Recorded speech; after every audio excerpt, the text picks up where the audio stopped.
ಈ ಗ್ರೇಟರ್ ಬೆಂಗಳೂರಿನ ಅಥಾರಿಟಿ ಏನಿದೆ ಇದರ ಪಿತಾಮಹ ಅಂತಕ್ಕಂಥದ್ದು ಅವರ ಹೇಳಿಕೆಯಲ್ಲಿರ್ತಕ್ಕಂಥದ್ದು ಈಸ್ ದ ಮೇನ್ ಆರ್ಕಿಟೆಕ್ಚರ್ ಅಂತ ಹೇಳ್ತಾರೆ ಅವರು. HDK architect of Bidadi township says DKS ready to release documents ಅಂತ ನಾನು ಹೇಳಿದ್ದೇನೆ ಅಂತಲೂ ಬರೆದಿದ್ದಾರೆ. ಜಮೀನು ಹೇಗೆ ಒದಗಿಸಬೇಕು ಅಂತ ಹೇಳಿ ಅಂತಕ್ಕಂಥದ್ದು ಹೇಳ್ತಾರೆ. ನನ್ನನ್ನೇನೋ ಪಿತಾಮಹ ಅಂತ ಹೇಳ್ತಾರೆ. ಈ ಪ್ರಾಜೆಕ್ಟ್ನ ವಿಷಯದಲ್ಲಿ ಈಗಾಗಲೇ ಒಂದು ಸುದೀರ್ಘವಾಗಿ ಯಾವ್ಯಾವ ಹಂತದಲ್ಲಿ ಏನೇನು ಆಗಿದೆ ಅಂತಕ್ಕಂಥದ್ದನ್ನು ಮಾಧ್ಯಮದ ಸ್ನೇಹಿತರಿಗೆ ಕಾಪಿಗಳನ್ನು ರಿಲೀಸ್ ಮಾಡಿದ್ದಾರೆ. ಯಾಕೆಂದರೆ ಕೆಲವು ಪತ್ರಿಕೆಗಳಲ್ಲಿ ಕಾಪಿಗಳು ರಿಲೀಸ್ ಆಗಿದೆ. ಯಾಕದನ್ನು ಹೇಳ್ತೀನಿ ಅಂದರೆ ಈ ಪ್ರಾಜೆಕ್ಟ್ ವಿಷಯದಲ್ಲಿ ಯಾವ ರೀತಿಯಲ್ಲಿ ಹಿಂದೆ ಪ್ರಾರಂಭ ಆಗಿದೆ ಅಂತಕ್ಕಂಥದ್ದು ಒಂದು ಪ್ರಮುಖವಾದಂಥ ಅಂಶ ಇಲ್ಲಿ. ನಾನು ಅದನ್ನು ಒಪ್ಕೊಂಡಿದ್ದೇನೆ. ಈ ಒಂದು ಕಾರ್ಯಕ್ರಮ ಇದಕ್ಕೆ ಚಾಲನೆ ಕೊಟ್ಟವನು ನಾನೇ ಅಂತಕ್ಕಂಥದ್ದನ್ನು ಹೇಳಿದ್ದೇನೆ.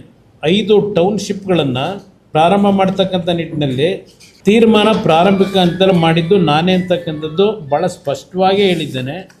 ಇಲ್ಲಿ ಬ್ರದರ್, ಗ್ರೇಟರ್ ಬೆಂಗಳೂರು ಅಭಿವೃದ್ಧಿ ಪ್ರಾಧಿಕಾರದಿಂದ ಉದ್ದೇಶಿತ ಸಮಗ್ರ ಉಪನಗರ ಅಭಿವೃದ್ಧಿ ಯೋಜನೆಯ ಬಗ್ಗೆ ಕಾಲಾನುಕ್ರಮದ ವಿವರ ಅಂತೇಳಿ ಮಾಧ್ಯಮಗಳಿಗೆ ಅವರೇ ಮುಖ್ಯಮಂತ್ರಿಗಳ ಕಚೇರಿಯಿಂದ ಯಾವ್ಯಾವ ಡೇಟಲ್ಲಿ ಯಾವ್ಯಾವ ತಿಂಗಳಿನಲ್ಲಿ ಯಾರು ಮುಖ್ಯಮಂತ್ರಿಗಳಿದ್ದರೋ ಈ ಒಂದು ಪ್ರೋಸೆಸ್ ಯಾವ ರೀತಿ ಆಗಿದೆ ಅಂತಕ್ಕಂಥದ್ದು ಮುಖ್ಯಮಂತ್ರಿಗಳು ಕೆಲವು ಪತ್ರಿಕೆಗಳಿಗೆ ಮಾಹಿತಿ ಕೊಟ್ಟಿದ್ದಾರೆ. ಇಲ್ಲ ಮುಖ್ಯಮಂತ್ರಿ ಕಚೇರಿಯಿಂದ ಕೊಟ್ಟಿದ್ದಾರೆ. ನಿಮಗೆ 23/9/2006 ಮಾನ್ಯ ಮುಖ್ಯಮಂತ್ರಿಗಳ ಅಧ್ಯಕ್ಷತೆಯಲ್ಲಿ ನಾನೇ ಮುಖ್ಯಮಂತ್ರಿ ಅವತ್ತು ಬೆಂಗಳೂರು ಮಹಾನಗರ ಪ್ರದೇಶದಲ್ಲಿ ಹೊಸ ಇಂಟಿಗ್ರೇಟೆಡ್ ಟೌನ್ಶಿಪ್ಗೆ ತೀರ್ಮಾನ ಏನು ಮಾಡಿದೆ.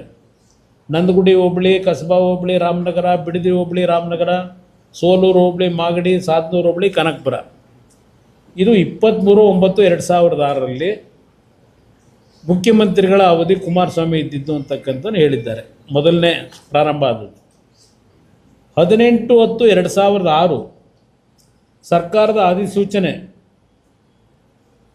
ಈ 5 ಸಮಗ್ರ ಉಪನಗರ ಯೋಜನೆಯನ್ನು ಕೈಗೊಳ್ಳಲು ಅಧಿಸೂಚಿಸಲಾಗಿದೆ. 28/11/2006 ಸಮಗ್ರ ಉಪನಗರ ಯೋಜನೆಗೆ ಸಂಬಂಧಿಸಿದಂತೆ ಪ್ರಧಾನ ಕಾರ್ಯದರ್ಶಿಗಳು ನಗರಾಭಿವೃದ್ಧಿ ಇಲಾಖೆಯವರ ಅಧ್ಯಕ್ಷತೆಯಲ್ಲಿ ಡಾಕ್ಯುಮೆಂಟೇಷನ್ ಕಮಿಟಿ ರಚಿಸಿ ಆದೇಶಿಸಲಾಗಿದೆ. ಕಾಪಿ ಕೊಡ್ತೀನಿ ನಿಮ್ಗಳಿಗೆ, ಮತ್ತೇನಾದರೂ ನಿಮ್ಮ ಹತ್ರ ಇಲ್ಲದೇ ಇದ್ದರೆ.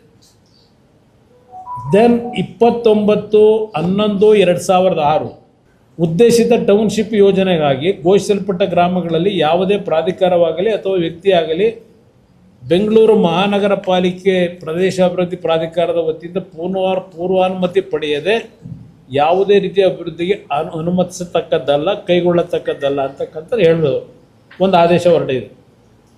28/6/2006 ಉಪನಗರವನ್ನು ಅಭಿವೃದ್ಧಿಸಲು ಅಧಿಕೃತ ಪಾಲುದಾರರನ್ನು ಗುರುತಿಸಲು ಜಾಗತಿಕ ಟೆಂಡರ್ಗಳನ್ನು ಕರೆಯಲಾಯಿತು. 11/6/2007 ಕನಕಪುರ ತಾಲೂಕಿನ ಆರೋಹಳ್ಳಿ ಹೋಬಳಿಯ ಒಡೆರಹಳ್ಳಿ, ಮಂಡಲಹಳ್ಳಿ, ಪೂರ್ಣಗ್ರಾಮ ಹೆಚ್ಚುವರಿ ಬಿಡದಿ ಸಮಗ್ರ ಉಪನಗರ ಯೋಜನೆಗೆ ವ್ಯಾಪ್ತಿಗೆ ಸೇರ್ಪಡೆಗೊಳಿಸಲಾಗಿದೆ. 11/6/2007 ಅಂದರೆ ಜೂನ್ ತಿಂಗಳು 11ನೇ ತಾರೀಕು 2007ನೇ ಇಸ್ವಿ. ಇದು ನನ್ನ ಅವಧಿಯ ಸಂದರ್ಭದಲ್ಲಿ ತೆಗೆದುಕೊಂಡಂಥ ಡೇಟ್ ವೈಸು, ಮಂತ್ಲಿ ವೈಸು ಅವರೇ ಕೊಟ್ಟಿದ್ದಾರೆ. ಈ ಕಾಪಿನೂ ನಿಮಗೆ ಕೊಡ್ತೀನಿ. ಇದಾದ ನಂತರ ಜುಲೈ ತಿಂಗಳಿನಲ್ಲಿ ಇದೇ 2007 ವಿಧಾನಸಭೆಯ ಕಲಾಪದಲ್ಲಿ ಸುದೀರ್ಘವಾಗಿ ಮಲ್ಲಿಕಾರ್ಜುನ್ ಖರ್ಗೆ ಅವರು, ಧರ್ಮಸಿಂಗ್ ಅವರು, ಅವತ್ತಿನ ವಿರೋಧ ಪಕ್ಷದ ನಾಯಕರು, ಸಿದ್ದರಾಮಯ್ಯನವರು, ಶಿವಕುಮಾರ್ ಅವರು, ಅದೇ ರೀತಿಯಲ್ಲಿ ಶ್ರೀರಾಮ್ ರೆಡ್ಡಿ ಅವರು, ಮಾಧುಸ್ವಾಮಿ ಅವರು, ಹೀಗೆ ಹಲವಾರು ಮುಖಂಡರುಗಳು ಸುದೀರ್ಘವಾಗಿ ಇದೇ ವಿಷಯನ ಚರ್ಚೆ ಮಾಡಿದ್ದಾರೆ. ಕರುನಾಡು ಟೈಮ್ಸ್ ಚಾನೆಲ್ನಲ್ಲಿ ಸುದ್ದಿ ಮತ್ತು ಜಾಹೀರಾತು ನೀಡಲು ಈ ನಂಬರ್ಗೆ ಕರೆ ಮಾಡಿ.